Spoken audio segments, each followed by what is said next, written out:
Hello বন্ধুরা, আজকে হলো 29 তারিখ।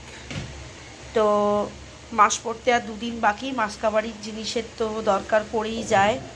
তো সর্ষের তেলটাও শেষ হয়ে এসছিলো। এমনিতেই আমার শাশুড়িমা বলে স্যাটারডের দিনকে সর্ষের তেল কিনতে নেই। তো আমি এখন ইদানিং একটু বাস্তুও মানতে আরম্ভ করেছি। তো স্যাটারডের দিন নুনও কিনতে নেই।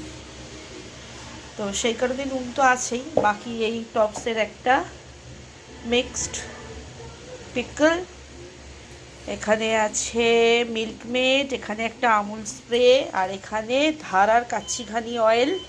এই দুটো কম্বো ছিল। আর এখানে নর্মাল কাচ্চিঘানি অয়েল, আর এখানে একটা সুগার ফ্রি।